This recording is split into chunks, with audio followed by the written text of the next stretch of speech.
Welcome to my channel! Learn with Teacher Ali!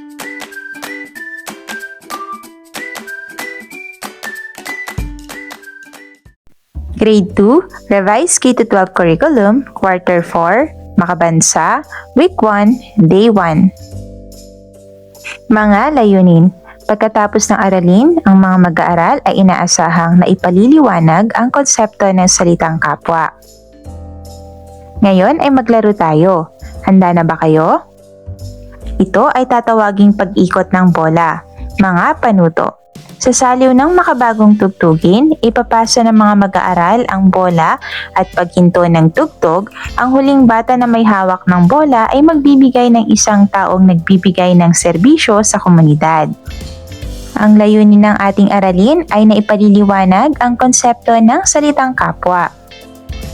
Tandaan mga bata na ang kapwa ay kasama o ibang tao bukod sa sarili. Ating talakayin ang konsepto ng kapwa. Ngayon ay maglaro tayo. Handa na ba kayo? Ito ay tatawaging sino ang kapwa ko. Mga kagamitan, mga larawan ng iba't ibang tao tulad ng pamilya, kaklase, guro, tindera, barangay tanod, basurero, doktor, estranghero at iba pa.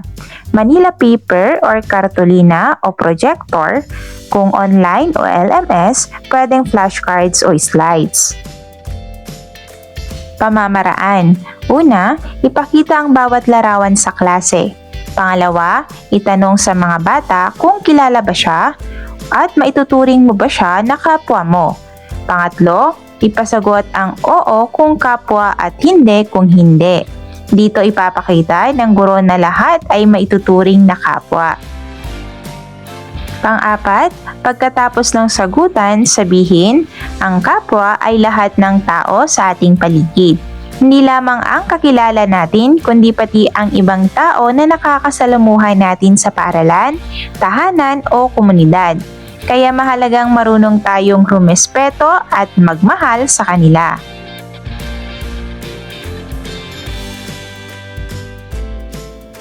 Ang konsepto ng kapwa. Una, ang kapwa ay lahat ng tao sa ating paligid.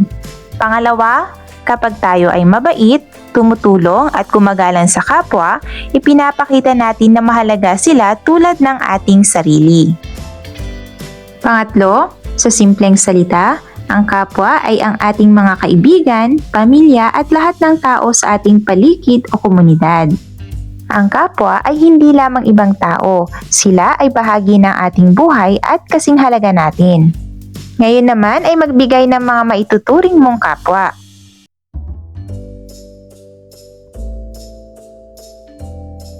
Ang ating kilos tungo sa kapwa ay may epekto. Kung tayo ay magalang, maunawain at mapagbigay, lumalakas ang ugnayan sa isa't isa. Kapag walang malasakit sa kapwa, nagiging magulo at hindi masaya ang ating samahan. Ano ang mararamdaman mo kung pinapahalagahan ka ng kapwa? Paano mo maipakikita na ang kapwa ay mahalaga sa iyo?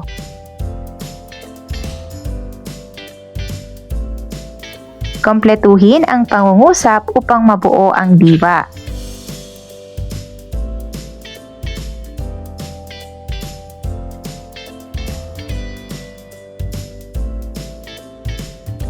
Ngayon naman, piliin ang titik ng tamang sagot sa bawat bilang.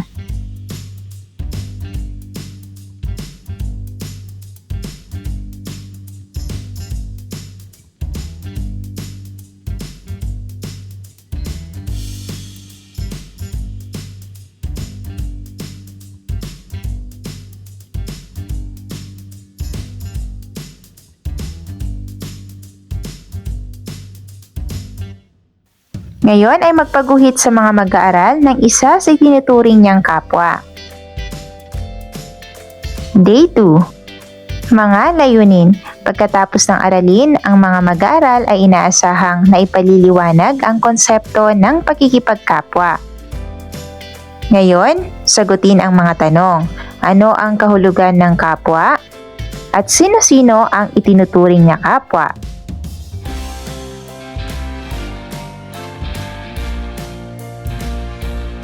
Ang layunin ng ating aralin ay naipaliliwanag ang konsepto ng pakikipagkapwa.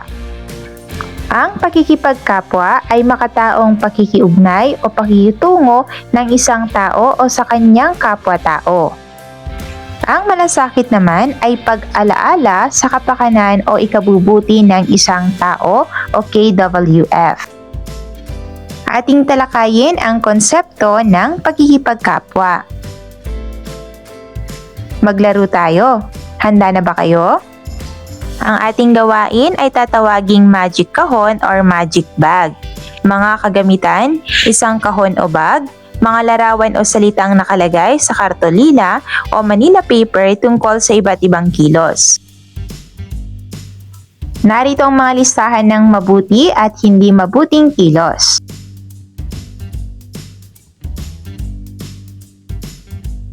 Panuto para sa mag-aaral. Una, isa-isang tatawagin ang mga mag-aaral upang pumili ng isang larawan o salita mula sa magic kahon or magic bag. Pangalawa, pagkatapos pumili, ipakita sa klase ang napiling larawan o salita. Pangatlo, sabihin kung ang kilos na iyon ay pakikipagkapwa o nakabubuti at nagpapakita ng malasakit sa iba, o hindi pakikipagkapwa o nakasasama o walang malasakit. Pang-apat, ipaliwanag sa simpleng paraan kung bakit ito ay pakikipagkapwa o hindi. Halimbawa, pagtulong sa paglilinis ay pakikipagkapwa kasi nakakatulong ito sa ating lahat. Pang-lima, pagkatapos ng lahat, magbibigay ang guro ng maikling buod kung ano ang ibig sabihin ng pakikipagkapwa.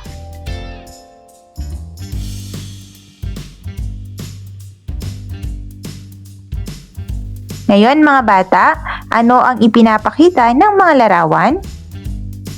Paano nagkakaroon ng magandang ugnayan ang mga tao batay sa ipinapakita ng mga larawan?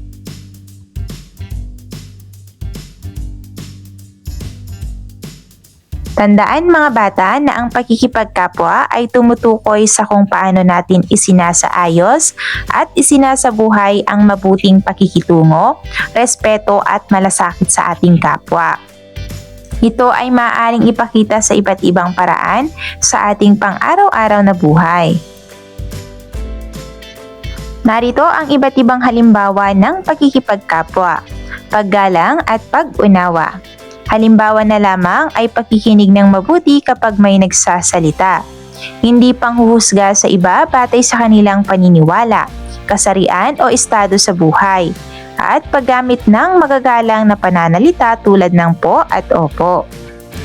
Pangalawa, pagtutulungan at pakikiisa. Halimbawa na lamang ay pagtulong sa nangangailangan ng walang hinihintay na kapalit. Pagsuporta sa mga gawaing pangkomunidad tulad ng paglilinis ng kapaligiran at pagpapahalaga sa bayanihan at sama-samang pagkilos. Pagmasdan ang mga larawan sa ibaba at sagutin ang mga tanong.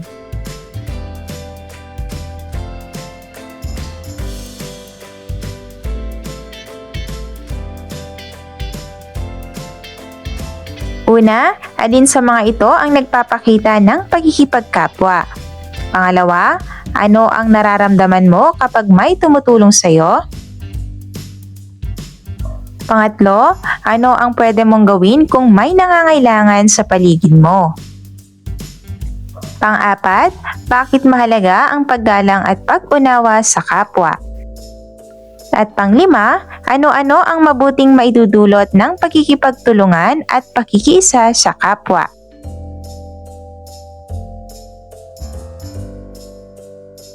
Hikayatin ang mga mag-aaral na sumulat ng maikling sanaysay tungkol sa isang pagkakataon kung kailan nila naipakita ang pakikipagkapwa.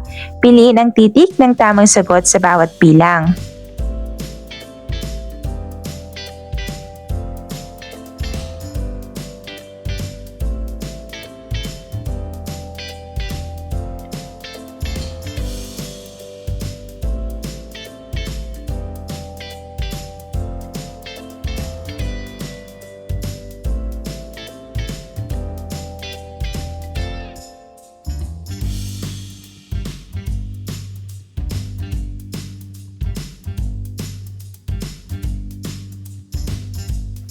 Ngayon, ang inyong gawain naman ay magkakaroon ng roleplay na mabuti o hindi.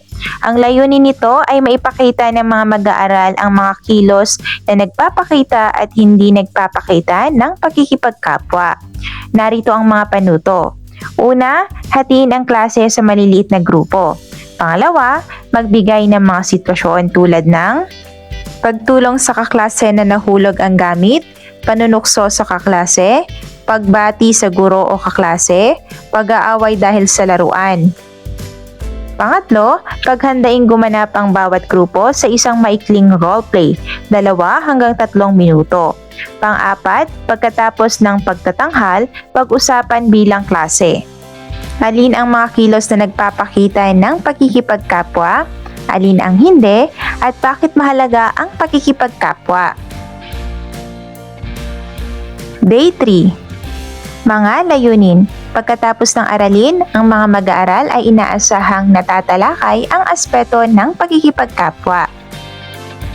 Mga bata, paano natin may pakikita ang paggalang at pag-unawa sa ating kapwa?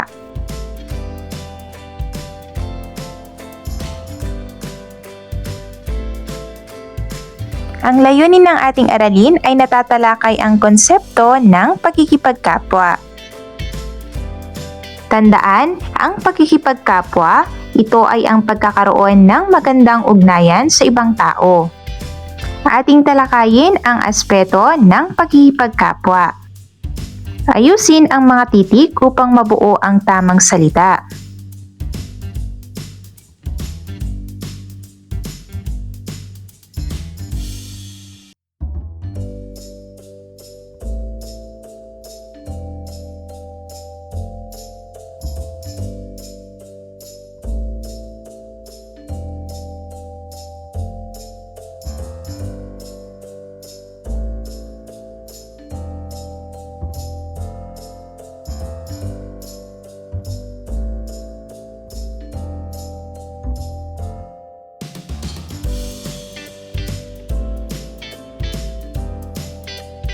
Mga bata, anong mga salita ang nabuo mula sa gawain?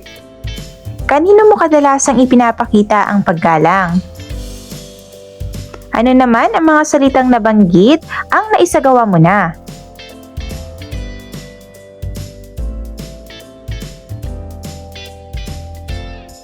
Mga paraan ng pakikipagkapwa. Una, kakayahang umunawa sa damdamin ng iba o empathy. Kapag tayo ay nakikiramay o nagmamalasakit, napapagaan natin ang kanilang pakiramdam at naipapakita ang pagiging mabuting kapwa. Pangalawa, pagmamalasakit sa kapwa. Ang kalikasan ng pag-uugaling ito ay nagmumula sa prinsipyo na walang sino man sa mundo ang nabubuhay mag-isa at lahat tayo ay nangangailangan sa ating kapwa. Pangatlo, pagtulong at pakikiramay. Ang pagtulong ay ang paggawa ng mabuti para sa iba habang ang pakikiramay ay pagdamay sa ibang tao. Pang-apat, bayanihan. Tumutukoy ito sa pagtutulungan ng mga tao sa komunidad upang maabot ang iisang layunin. Panglima, pagiging mapagpatuloy or hospitality. Mainit na pagtanggap at pag-aalaga sa mga bisita o taong dumarating sa ating tahanan o komunidad. Para sa inyong gawain na tama ba ang pakikipagkapwa, ang layunin nito ay matukoy ng mga bata kung ang isang kilos ay nagpapakita o hindi nagpapakita ng pakikipagkapwa. Mga panuto, una, basahin ng guro ang bawat sitwasyon. Pangalawa, itaas ng mga bata ang yes card kung nagpapakita ng pakikipagkapwa at no card kung hindi. Pagkatapos ng bawat sagot, ipaliwanag ng guro kung bakit ito tama o mali.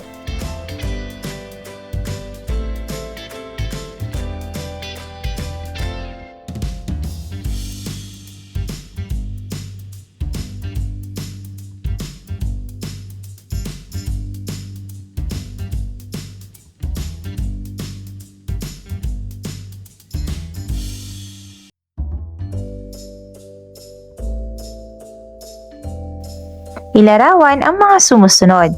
Paano ipinapakita sa bawat larawan ang paraan ng pakikipagkapwa?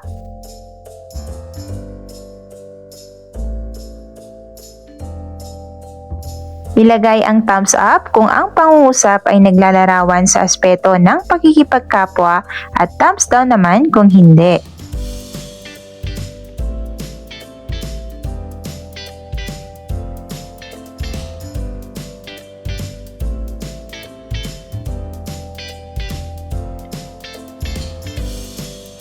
Para naman sa gawain na community circle, layunin nito na maibahagi ng bawat mag-aaral ang mga simpleng paraan ng pagtulong at pakikipagkapwa sa pamilya, klase at komunidad. Mga panuto, una, pabuuin ang mga mag-aaral ng isang maliit na bilog or community circle. Pangalawa, sabihin ang tanong. Anong maliit na paraan ang kaya mong gawin para makatulong sa iyong pamilya, klase o barangay? Pangatlo, bigyan ng pagkakataon ng bawat bata na magbahagi ng kanilang sagot ng paisa-isa. Pang-apat, itala ng guro o ng isang piling mag-aaral sa Manila paper ang lahat ng ideya. Panglima, pagkatapos ng pagbabahagi, balikan ang mga sagot at talakayin. Anong mga gawain ang pinakamadaling gawin araw-araw? Alin sa mga ito ang nagpapakita ng tunay na pagmamalasakit at pakikipagkapwa? At pang-anim, i-display sa silid-aralan ang Manila paper bilang paalala ng mga pangako ng klase. Day 4. Mga layunin. Pagkatapos ng aralin, ang mga mag-aaral ay inaasahang i-display sa silid-aralan ang Manila paper bilang paalala ng mga pangako ng klase. Gamit ang bawat titik ng salitang kapwa, magbigay ng mga katangian ng mabuting pakikipagkapwa-tao.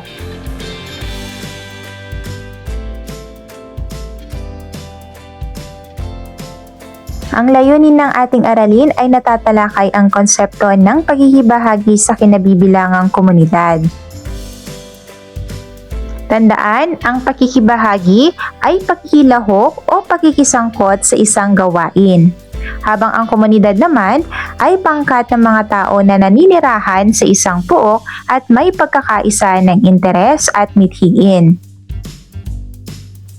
Ating talakayin ang pakikibahagi sa komunidad. Magbasa tayo. Handa na ba kayo? Tulong-tulong sa komunidad. Sa ating barangay, lahat ng tao ay nagtutulungan. Kapag may paglilinis sa kalsada, tumutulong ang mga bata at matatanda. Kapag may bagyo, nagdadala ng pagkain at damit ang mga kapitbahay para sa mga nangangailangan. Sa pista, sama-sama ang lahat sa paghahanda at pagsasaya. Ang pakikibahagi sa komunidad ay mahalaga. Sa simpleng pagbati, pagtulong at pag-aalaga sa kalikasan, na ipapakita natin na tayo ay mabuting kasapi ng komunidad. Ngayon, ano ang ginagawa ng mga tao sa barangay kapag may paglilinis? Paano naman sila tumutulong kapag may bagyo? Paano mo maipapakita na ikaw ay mabuting kasapi ng komunidad?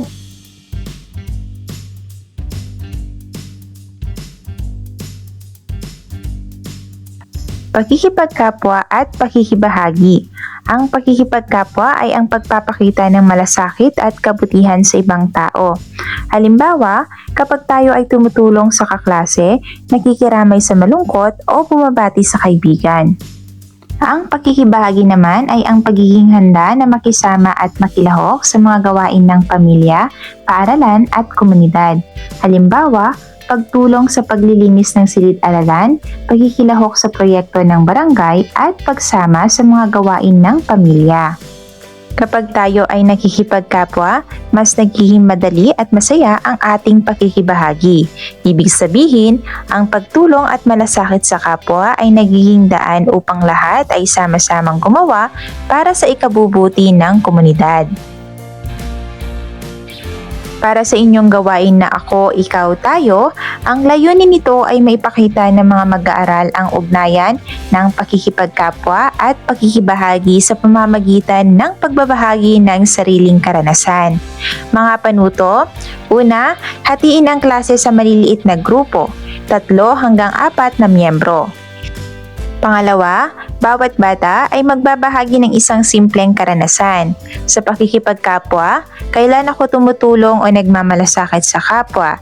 Sa pakikibahagi naman, paano ako sumasali o tumutulong sa gawain ng aming pamilya, klase o barangay? Pangatlo, pagkatapos magbahagi, gagawa ang grupo ng isang maikling larawan o poster na nagpapakita ng parehong pakikipagkapwa at pakikibahagi. Pang-apat, ipapakita ng bawat grupo ang kanilang poster at ipapaliwanag kung bakit ito mahalaga. Mga bata, paano nakakatulong ang pakikipagkapwa sa pakikibahagi sa pamilya, paaralan at komunidad? Ano ang mararamdaman ng isang tao kapag tinulungan siya at dinamayan? Bakit mas masaya kung sama-sama tayong nakikibahagi sa mga gawain?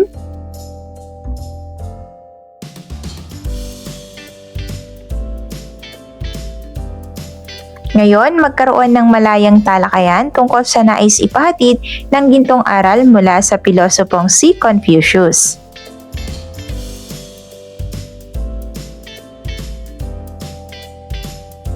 Basahin ang bawat tanong at piliin ang tamang sagot. Isulat ang titik ng tamang sagot sa sagutang papel.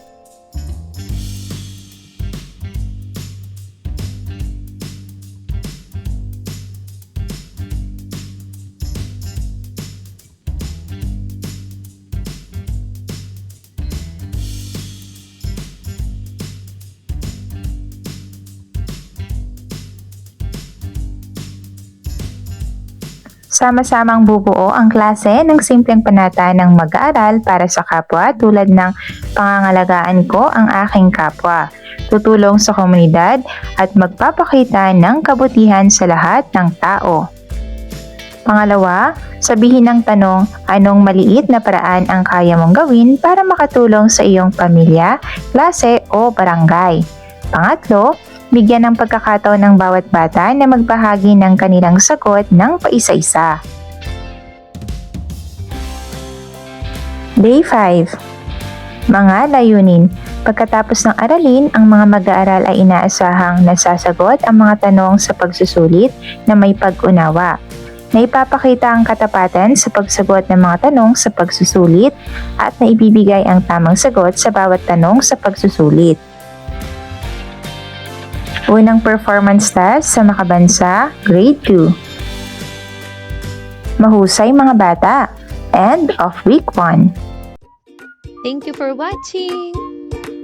Also, don't forget to like, share, subscribe, and click the notification bell for you to be updated on our latest videos. See you on our next lesson. Goodbye!